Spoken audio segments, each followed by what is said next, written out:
My brother died from alcohol. The doctor said that if he wasn't drunk, he wouldn't have died.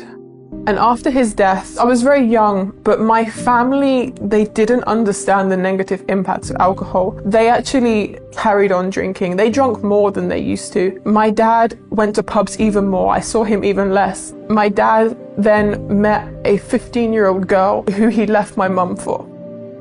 He ran away with a 15-year-old girl and he left his entire family behind.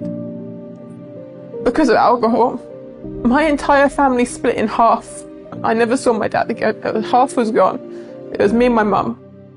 I grew up hating alcohol. I hated parties. But as I started getting older, everyone said, if you go to these clubs, you'll meet the right people. So I started doing it for that reason. I ended up in hospital because somebody tried to kidnap me. I was in an awful state. And I remember thinking, why did I do this to myself? And when I came to Turkey, I stood between Blue Mosque and Hagia Sophia and just hearing the azan and thinking, wow, that is so beautiful, that is so peaceful. And I remember in that moment, I had an hour journey back to my hostel. I had to walk an hour back to my hostel. I didn't know the way. So I got my phone out, I was ready to Google Map, and then my phone that was on 50% battery just died. And I thought, God, if you're real, help me get back to my hostel. And in that moment, in a very, very, very, very long time, I wasn't anxious. I wasn't worried. SubhanAllah, I just walked straight to my hostel. I didn't take a single wrong turn.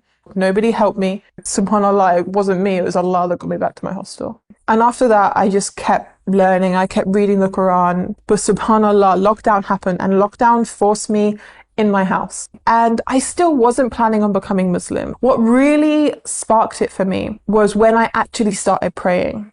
And by doing that, my days were becoming so much more productive because I would plan between Fajr and Zuhr. I would do this, this, and this. And then Ramadan came. I was fasting, I was praying, and between that, I was just learning about Islam. That was all I was doing with my time. Nothing in my life has given me this feeling. And because of that feeling, that's when I started taking it seriously. And I started going, this is from God, because only God can give me that contentment. I didn't take Shahada in a formal way. I didn't do it in a mosque. I did it during COVID, during lockdown, in my living room. I cried the entire night. It was during Ramadan, the Ramadan that I became Muslim. If I remember rightly, I did it over and over again because I was worried that I was doing it wrong. I'd take a breath and then I'd try again, then I'd start crying. So I did my Shahada technically multiple times. The feeling was like, it was like I'd found my purpose. That when you're a non-Muslim, you have nothing to focus on. But then all of a sudden, we're given these set of morals, we're given guidelines to follow. And then the goal becomes clearer. You know where you're going, why you're going there, what you're going to get at the end of it. And that's Jannah, inshallah. And that goal towards Jannah is such an easier life to live than a life of not knowing where you're going. So yeah, it was a very emotional time for me.